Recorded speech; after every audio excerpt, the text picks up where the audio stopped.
La mobilisation au niveau des enseignants et des enfants des écoles est plutôt une bonne nouvelle et une bonne chose pour les valeurs républicaines, vu que la plupart des enfants de CM2 sont mobilisés et présents pour commémorer le 11 novembre 2016.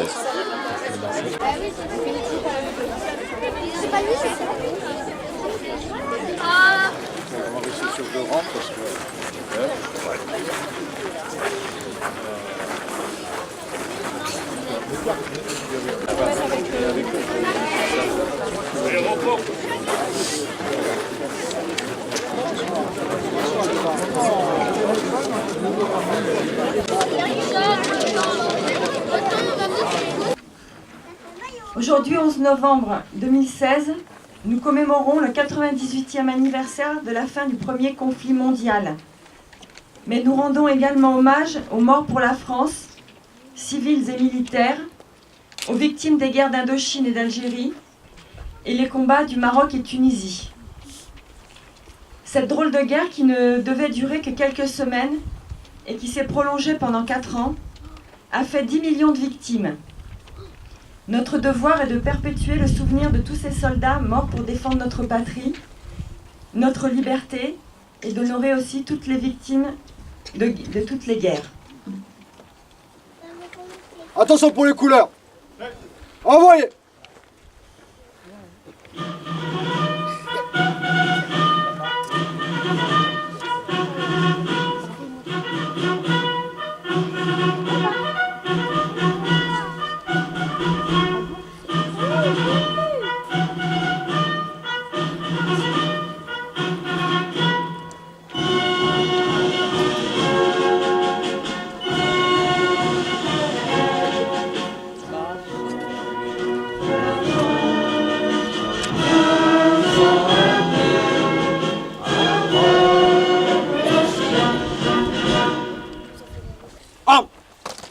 Repos.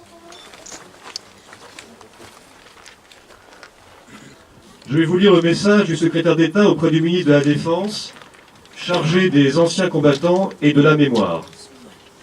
Le 11 novembre 1918 annonçait la fin des combats que personne n'osait plus espérer. Cette date mettait fin au long cortège de morts, de blessés, de mutilés, de traumatisés, de veuves et d'orphelins qui accompagnaient la Grande Guerre depuis plus de 4 ans. Le centenaire du premier conflit mondial est l'occasion pour les Françaises et les Français de commémorer cette journée avec une émotion particulière, tant cette histoire est liée pour chacune et chacun d'entre nous à une histoire familiale. Commémorer le 11 novembre, c'est répondre à la nécessité du souvenir, de l'hommage aux morts et de l'expression de notre reconnaissance. L'année mémorielle 2017 en sera une nouvelle occasion, alors que nous nous apprêtons à commémorer l'offensive du chemin des dames, à témoigner notre amitié aux États-Unis, entrés en guerre le 6 avril 1917, et aux Canadiens, qui se sont illustrés dans la prise de Vimy le 9 avril de cette même année. Commémorer le 11 novembre, c'est aussi comprendre les droits des anciens combattants hérités de cette guerre et l'indispensable structure d'aide, de soutien et d'accompagnement. Créé dans l'urgence des combats en 1916, l'Office national des mutilés et réformés, qui deviendra l'Office national des anciens combattants et victimes de guerre, et dont nous célébrons le centenaire cette année, remplit toujours, un siècle plus tard, ses missions historiques de reconnaissance, de solidarité et de réparation au profit de toutes les générations combattantes, de la Seconde Guerre mondiale aux opérations extérieures, en passant par les soldats engagés en Indochine et en Afrique du Nord. Soucieux de pérenniser et d'inscrire dans la pierre l'hommage rendu chaque 11 novembre aux morts pour la France dans les théâtres extérieurs, le président de la République a décidé qu'un monument, dont les travaux seront lancés en 2017 à Paris, sera dédié à ces femmes et ces hommes qui ont payé de leur vie leur engagement pour la défense de notre pays et de ses valeurs. Ce futur haut lieu de la mémoire nationale entend témoigner à la jeune génération combattante la reconnaissance éternelle de la nation et rappeler aux Françaises et aux Français que la liberté dont ils jouissent est aussi due à l'engagement de ces femmes et de ces hommes qui, jusqu'au sacrifice de leur vie, sont prêts à la défendre. Veillons à ce qu'aucun de nos enfants ne l'ignore en poursuivant l'indispensable travail de mémoire. Je vous remercie. Ensemble. Pour présenter. Armes.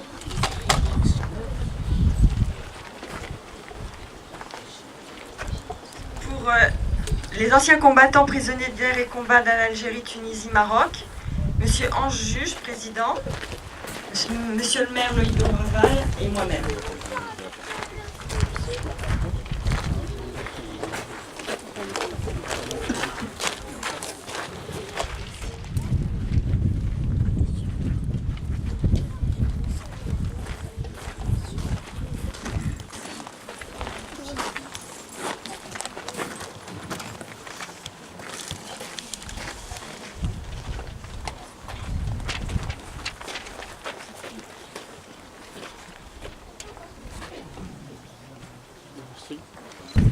Mort.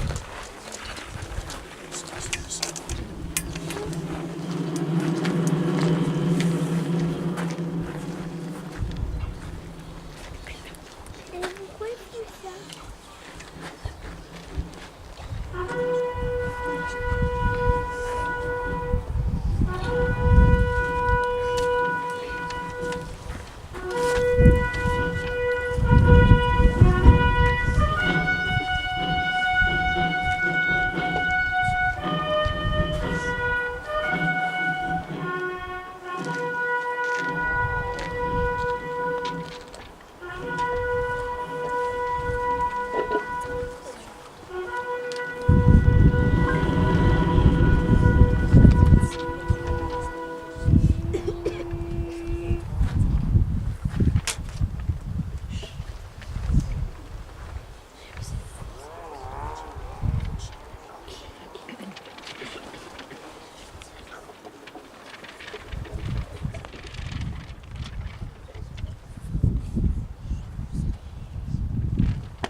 Maintenant, je demande aux enfants de se préparer.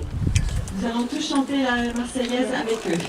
Contre nous de la tyrannie, l'étendard